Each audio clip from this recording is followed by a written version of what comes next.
Hello dear students. Today our topic for this video is rock and rock cycle. We all know that the Earth's crust is made of rocks. What is a rock? A rock is an aggregate of one or more minerals. And what is mineral? Mineral is a naturally occurring organic or inorganic substance having an orderly atomic structure and a definite chemical composition and physical properties. Different kinds of rocks are grouped into three major families depending on their mode of formation. These three major rocks are first igneous rocks, which is formed after the solidification of magma or lava. Second is sedimentary rocks, which is formed due to the deposition of fragments of rock uh, due, to, uh, due to weathering, and then carried on by exogenous processes. We will be studying details of how the sedimentary rocks or igneous rocks will be formed later on. Let us move forward. The third rock is the metamorphic rock, and evident from its name, it is formed out of existing rocks undergoing recrystallization. Now, the first major form of rock is igneous rock. Igneous is taken from the Latin word ignis, which means fire, because it forms from magma and lava. They are called primary rocks. When magma cools and solidifies, igneous rock is formed. This process of solidification and cooling can take place both at the surface of Earth crust or beneath it. And when magma solidifies at the surface of the Earth crust, it is called extrusive igneous rock, while if it cools and solidifies beneath the crust, it is called intrusive igneous rocks. In this figure, we can see that magma coming out of a vent at the surface of the earth solidifies, cools and solidifies and forms extrusive igneous rock, while the magma which vent does not vent out from any opening solidifies beneath the earth crust forms intrusive igneous rock. In the second image, we can see some few examples of igneous rock. Here we can see the basalt is formed when the magma solidifies at the surface of the earth, basalt as well as obsidian, while granite is the igneous rock which is formed due to the cooling and solidification of magma beneath the earth crust. Igneous rocks are classified based on the texture, and this texture depends on size and arrangement of grains or other physical condition, such as sudden cooling and great depths determine that the grains will be small or big, it will be smooth or rough. In this figure, you can see various forms of intrusive igneous rocks such as dikes, sill, batolith, laccolith, etc. You can look at the images and determine yourself that when magma comes out from different openings, it takes different shapes and solidifies there. Sometimes when the lava moves upwards, a portion of the same may tend to move in a horizontal direction wherever it finds a weak plane, and then it may get rested in different forms. In some cases it develops into a saucer shape concave to the sky body. It is called lapolith.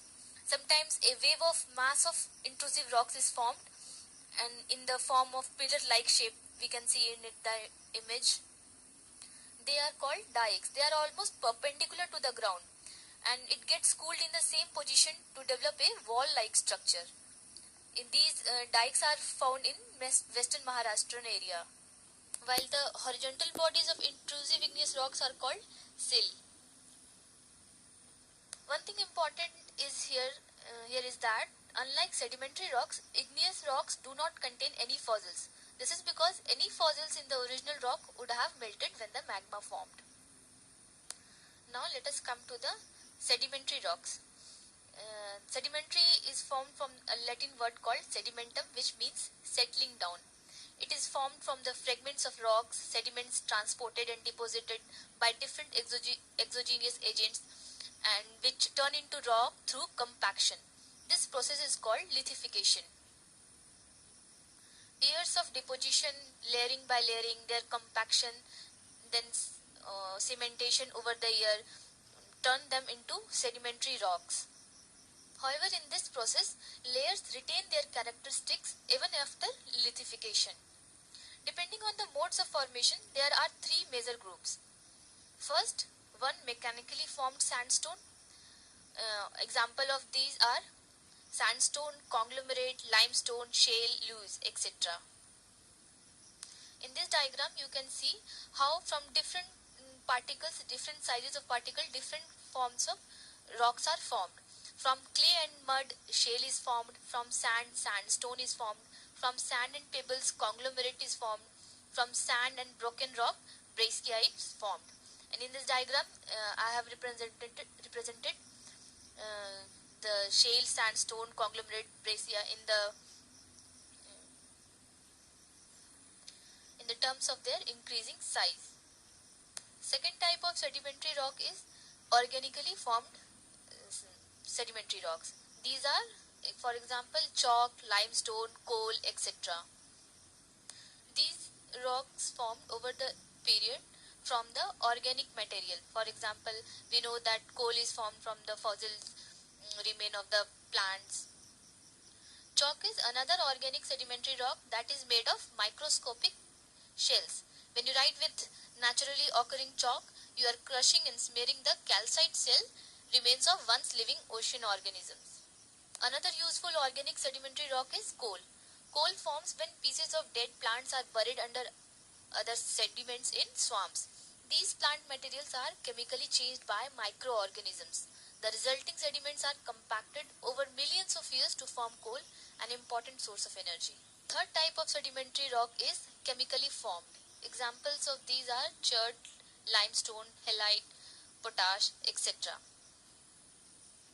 These kinds of rocks are formed by chemical processes and biochemical processes. For example, carbonate rocks by the secreting shells, siliceous rocks formed from chemical processes like silica replacing limestone, or biochemical processes like silica secreting organisms. Third is evaporites, which form from the evaporation of seawater. So these were the three types of sedimentary rocks. Now let us come to the metamorphic rocks. Metamorphic means change of formed under the action of pressure, volume and temperature. Metamorphism is a process by which already consolidated rocks undergo recrystallization and reorganization within original rocks. There are different kinds of metamorphism. First, dynamic metamorphism. It is mechanical disruption and reorganization without any appreciable chemical change, which means that there is no such major chemical change in the rock formation, but the reorganization without any chemical change. Another kind of metamorphism is thermal metamorphism, where the rock is chemically altered and recrystallization takes place. There are two types of thermal metamorphism. First is contact metamorphism and second is regional metamorphism. In the contact metamorphism, rocks come in contact with hot intruding magma and lava, and the rock materials recrystallizes underneath due to high temperature. For example, granite, which we know that which forms under the earth crust after the solidification of magma, when it comes under the contact of hot lava, it transforms into gneiss. Same way, limestone also metamorphoses into marble. Second form of thermal metamorphism is regional metamorphism, wherein rocks undergo recrystallization due to deformation caused by tectonic shearing together with high pressure or temperature, or both. In this image you can see that how with increasing temperature different grades of metamorphic rocks are formed, from slate to phyllite to to gneiss. In the process of metamorphism, in some rocks, grains or minerals get arranged in layers or lines. Such an arrangement of minerals or grains in metamorphic rock is called foliation or lineation. And sometimes minerals or materials of different groups are arranged into alternating thin to thick layers appearing in light and dark shades. And such a structure in metamorphic rock is called banding, and rocks displaying banding are called banded rocks. Metamorphic rocks are classified into two major groups: foliated rocks and non-foliated rocks. Gneissold, granite, schist, slate, schist, marble, quartzite, etc. are some example of metamorphic rocks. As we can see that metamorphic rock is formed from both igneous rock and sedimentary rock, which means that rocks do not remain in their original form for long but may undergo transformation. And this brings us to the topic rock cycle. Rock cycle simply can be understood from this image only. In this image we can see that igneous rocks are primary rocks, as we have read earlier also. From there, weathering and erosion takes place through by various exogenous and endogenous agents. These weathering and erosion form igneous rocks into different fragments, sediments. These sediments then undergo compaction and cementation and become sedimentary rocks, which can again weather and erode and can again become the source of sedimentary rock itself, or they can go back to the source of lava and again form into igneous rocks. These sedimentary rocks also undergo metamorphism and due to heat and pressure and become metamorphic rock, which and metamorphic rock can again melt and become magma, which can again solidify after cooling and become igneous rock.